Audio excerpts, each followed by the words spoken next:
Hey guys, hopefully I have some time right now to share with you some of my favorite Charlotte Mason resources. The first thing I'm going to be showing you is something that I have recently been more drawn to, which if you have followed me on Instagram, you may already know, and that is Wild and Free.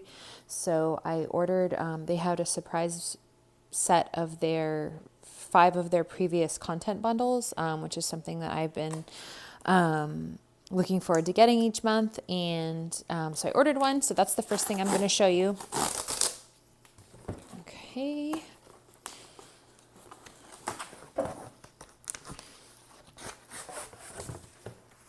And so the way that these usually work is you get one each month and it has themed articles. One of the previous ones recently was mycology, so stuff about mushrooms and things. And then another one was evergreen. I'm just trying to make sure that there's no address stuff in here. Okay. So this is volume 82. It's Hope. And so what's interesting about the Wild and Free bundle content bundles, which is really like a magazine, is there's like a few of the articles are printed in here. And then there's a digital bundle that has like tons more photos and things. So I'll just show you. Like it has an article and then this, and I wanted to see if there's a table of contents. I can't show you too much, of course, but anyway, there's like different things inside and like craft activities and things like that. And so actually I did want to share with you guys that I contributed to one that will be coming out because I felt really inspired based on the things that I had read to share coming from my experience. And so I wrote one about gravitating towards Wild and Free during the teen years. So that will be forthcoming and I'll share with you guys when that's going to happen. But it's kind of not necessarily related to getting this set of bundles, but that was what I wanted to open with. And then this one is called Guide. This one is Solace. And so there's always like this intro article by Ainsley, and then there's the different articles that follow it. This one is Vista. And so this one looks like it might be, oh no, this is 91. I was thinking maybe it's like a older one, and then this one's Earthen. And I'll just show you like one like example. So here is an example of the article, and it always has the social media for the author, and then there's these pictures. They're very picture heavy, which is very inspiring. It's very similar to if you've read the Wild and Free book that Ainsley wrote, Wild and Free, and then there's Wild and Free Family, which I'm currently reading and I really love. It's a little bit dark here, so I'm trying to see if I can fix that for you guys. 1 second.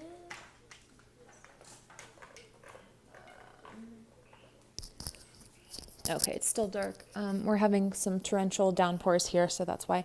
Anyway, so what I like about the Wild and Free articles in these content bundles is they're very short and sweet, and like it's like a little daily dose of inspiration, or there's like a craft, or for example, one of the recent ones had the Very, Very Far North book club, and we decided to host that.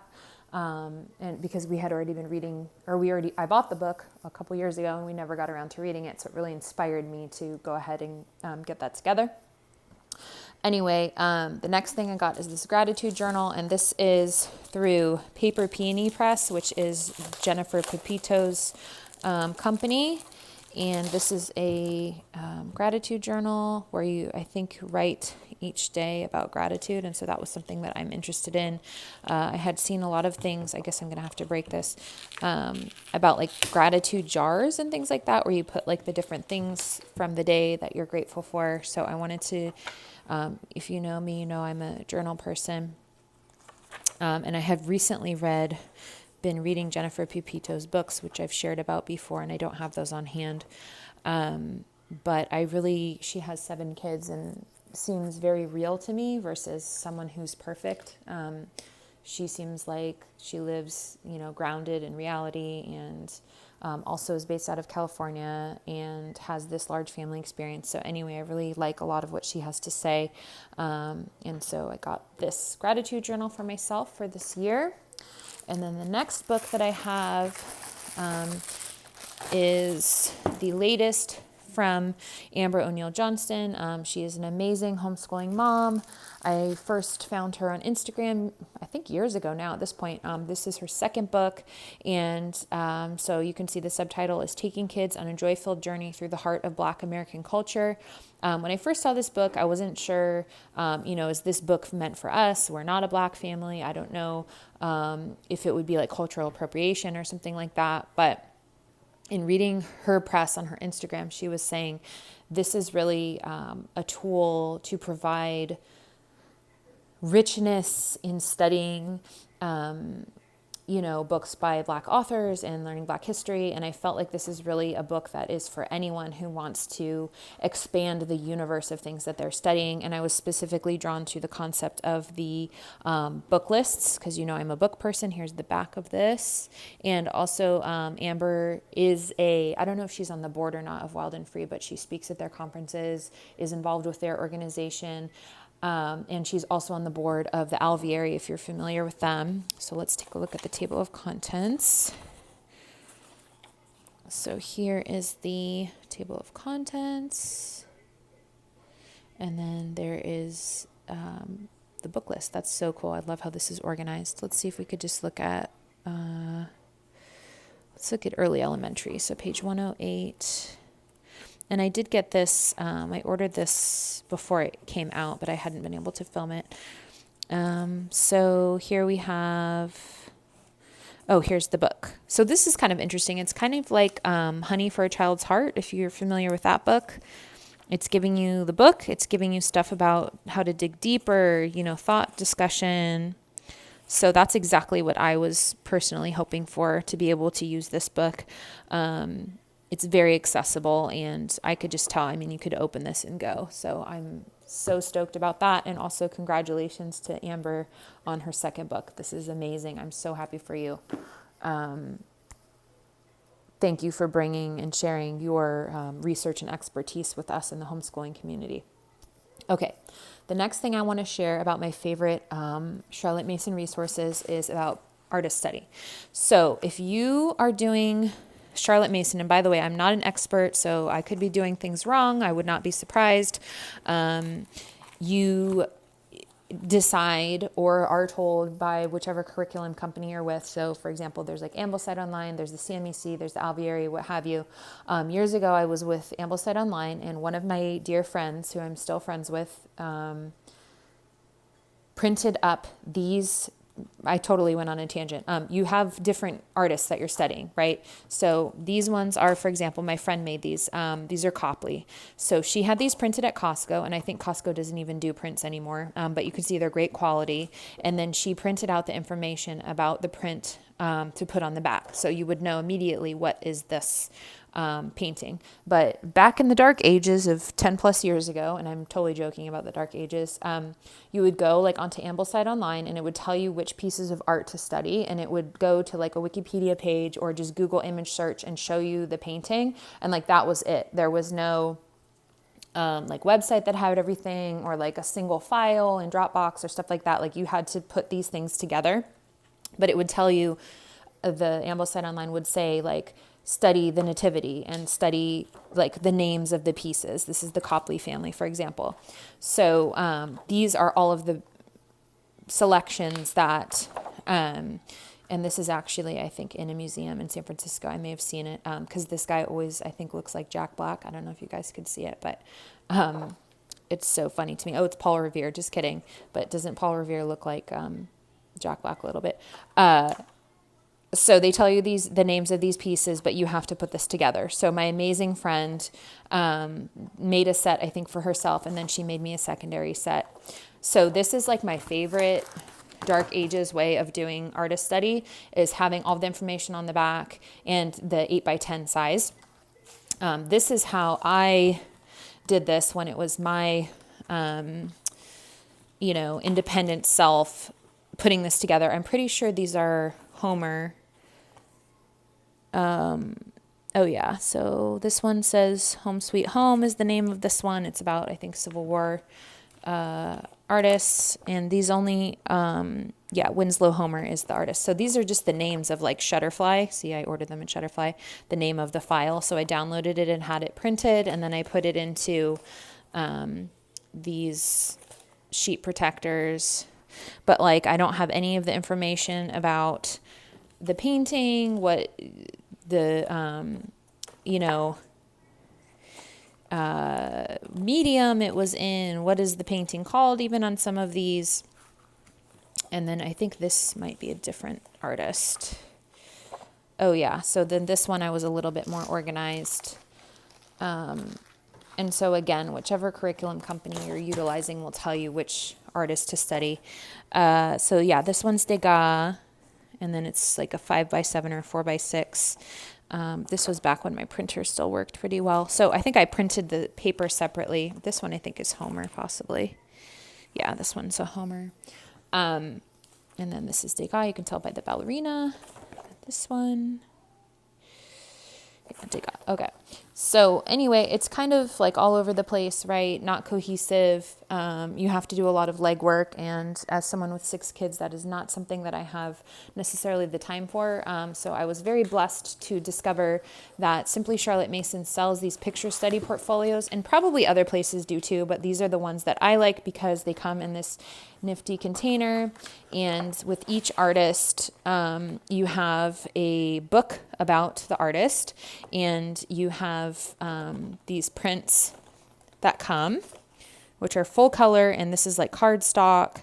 The one criticism I have is that it doesn't say the name of the piece anywhere on this. You have to go into the artist's biography book, and this is all of the information that is in there about Vermeer. And so then it tells you separately about the pieces. So that one's the girl with the pearl earring. Of course, you probably know. So then you have to separately go through and find that information. So in my ideal world, this would be on the back of the print because it's just easier to not have to find all these different components. Anyway, but I really appreciate and love being able to purchase this and have it all in one place. It stores really well. I've had these for years and they have not deteriorated in quality. Then we have Raphael. And something I recently noticed is it has the time period of the different artists. So, for example, Mary Cassatt, which I am lending to my friend right now, is like, I think, right between Baroque and Modern because she was the late 1800s. But anyway, and we're doing Raphael this year, Raphael, Vermeer, and Cassatt.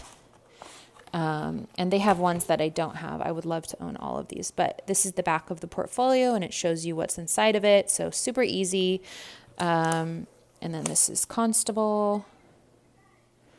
So again, these are, you can get these from Simply Charlotte Mason, and they have all sorts of curriculum and things. They are very Christian. I mean, Charlotte Mason is Christian, but they have like Bible study and things like that if you're looking for that. We are not Christian homeschoolers, so I don't need those things. But if you are looking for that, they also have that in addition to history and other stuff.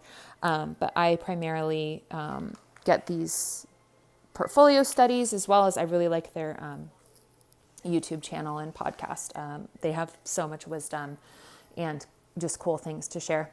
So the last thing I'm going to talk about is nature study. This is considered like the Bible of nature study. It is by Anna Botsford Comstock. It's like 4 inches wide. I got this at the thrift store like 15 years ago. And to be honest with you, I've opened it like 5 times. I have almost never used it because it's very encyclopedic or dictionary like. It has like a short little thing about whichever the topic is, and it's organized very well. Like, let's look at the table of contents.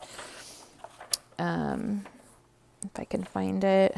So here it tells you how to teach it and what to do. So part 1 is about nature study in general. Part 2 is animals. Then we have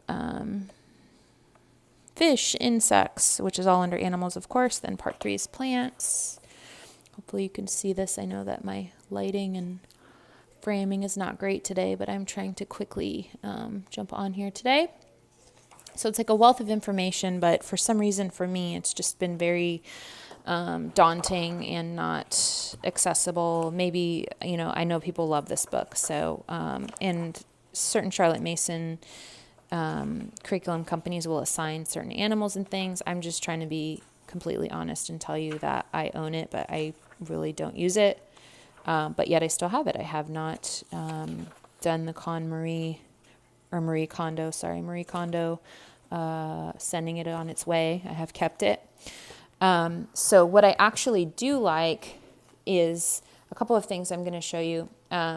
So if you're familiar with Burgess, there is the Thornton Burgess Bird Book, which I have, but wasn't able to get in time for this video. But so there's the Burgess Bird Book, the Burgess Animal Book, the Burgess Seashore Book, and the Burgess Flower Book. And I think those are the only like this size books. And this contains all of these different seashore animals. I'm not sure if there's oh yeah, here's the table of contents. So this is all the guys that live near the seashore and different things about them, very in detail. And here's the illustrations that are in here, which are great. And you can order those separately, especially like the CMEC has, you can order from, I think, Riverbend Press, or they have in actual prints, or they have in Dropbox the color prints. And actually I am going to be having a printed version of the, I think, Burgess Birds and Flowers sent by my friend who runs a printing company, but that's another story. Anyway, so these are really great. You spend a year, I think a year and a half with the CMEC going over whichever Burgess book is selected for the year. I really like them, but for me, it kind of can get tiresome sticking to one particular thing for so long. Like with the animal book, I just became like done with it and set it aside. And I think we will return to it in the future, but that was just the reality for me. So what I discovered is another option, which I did not know existed, is these much shorter Burgess books. So this one is about the adventures of Paddy the Beaver, and it's the same narrative style of the larger Burgess books, but it focuses more like on one character. So this one's about Paddy the Beaver. Then there's one about Reddy the Fox. They're similar to Peter Rabbit, which there's also a book for, and these are Dover, so they are very inexpensive. And ironically, the reason that I found out about these was these are recommended in the Christophorus Waldorf second grade curriculum as like a set of tales, animal tales for second graders. So that was kind of how I found there's like 20 of these available, and they're much shorter, and you can get through them in like a month or two. So I'm really loving the shorter Thornton Burgess books, as well as the Arabella Buckley books. This one is Wildlife in Woods and Fields. And this is printed by Yesterday's Classics, if you haven't seen my other videos where I talk about that. These are the other books by Arabella Buckley. So they focus on one particular area, kind of similar to Burgess, but shorter. And this one I spent a little bit more and got these full color illustrations, which are just gorgeous. And they're all from the same like narrative perspective.